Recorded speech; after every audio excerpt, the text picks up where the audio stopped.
Kad mans bērns bija pavisam maziņš, es viņam iegādājos palīglīdzekli, kas māca bērnam staigāt.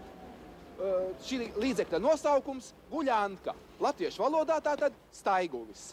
Tad bērns paaugās un ieinteresējās par mūziku. Es nopirku klavierītes orgānu. Tulkojumā orgāns.